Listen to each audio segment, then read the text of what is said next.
Hello students and dear friends, सुप्रभात या शुभ संध्या। जब भी आप वीडियो देखेंगे उस हिसाब से देखिए। एक सुंदर सा सवाल है। हमारे पास एक सर्कुलर लूप है जिसका रेडियस r है। अब इसका ए पॉइंट ये वाला है और बी पॉइंट ये वाला है। ए पॉइंट के थ्रू करंट एंटर कर रहा है I और बी पॉइंट के थ्रू एग्जिट हो रहा है I करंट।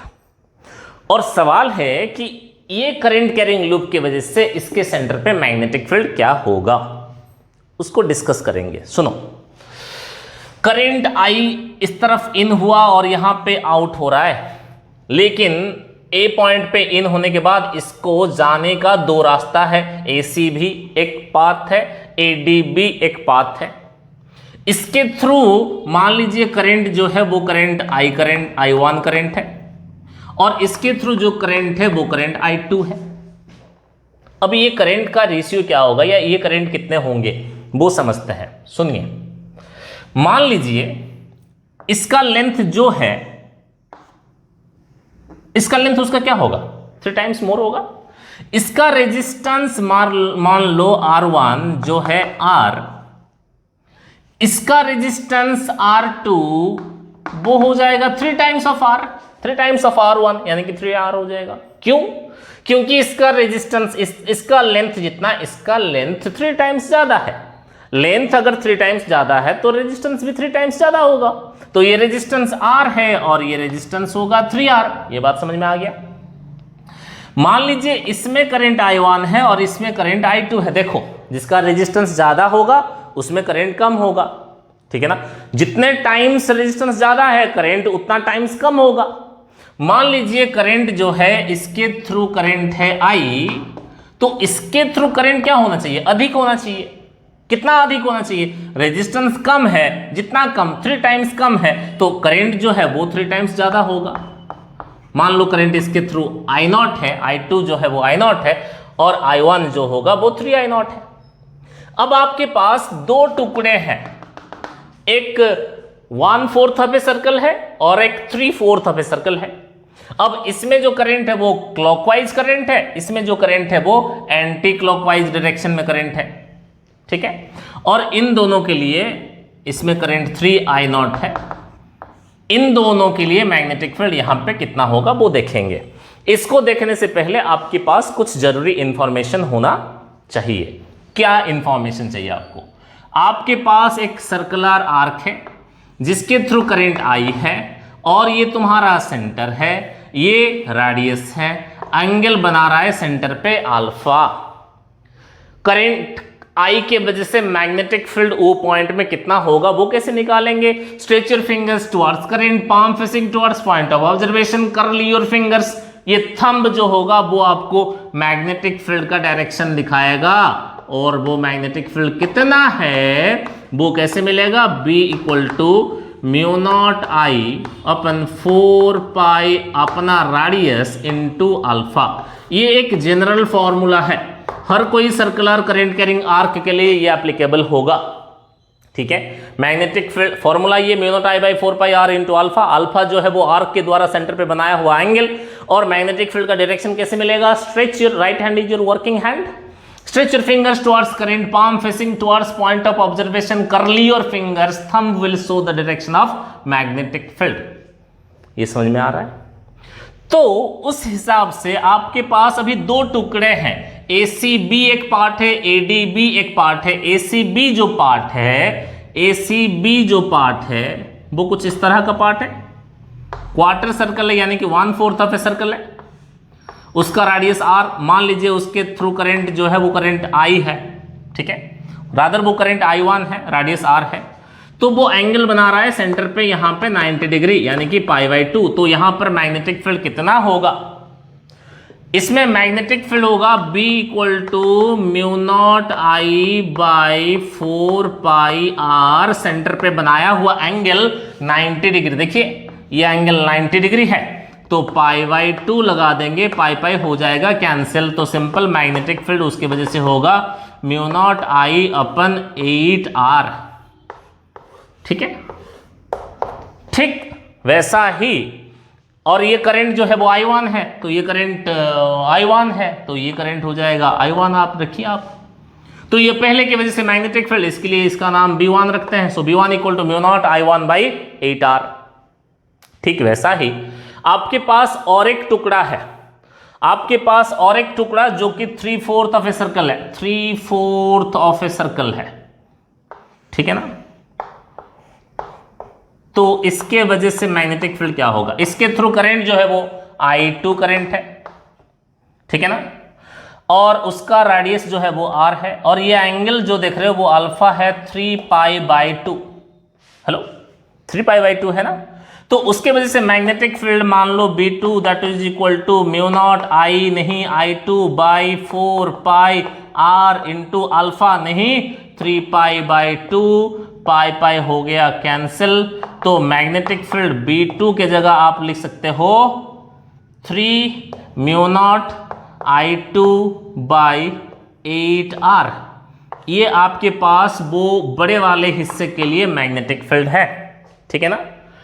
देखिए यहां पर ये I1 करंट, ये छोटा वाला टुकड़ा for part ACB, for ACB part के लिए मैग्नेटिक फील्ड मान लीजिए B1 है। B इक्वल टू होता है, देखो B1 कितना मिला है, mu naught I1 by 8R, लेकिन उसका डायरेक्शन किधर होगा। देखो stretch your fingers towards current, ऐसे हाथ घुमाओ आपने, stretch your fingers towards current, palm facing towards point of observation, curl your finger. Anti clockwise direction में करंट जा रहा है ना, इसमें एंटी क्लॉकवाइज डायरेक्शन में करंट है, इसलिए मैग्नेटिक फील्ड जो होगा इसका वो आउट ऑफ द प्लेन होगा, यानी कि पॉजिटिव जेड एक्सिस पर होगा। ये समझ में आया। That is implies magnetic field B1 जो है वो होगा म्यू नॉट I1 की जगह आप लिख सकते हैं 3I0 बाई 8R, जो कि आउट ऑफ द प्लेन है, ठीक है।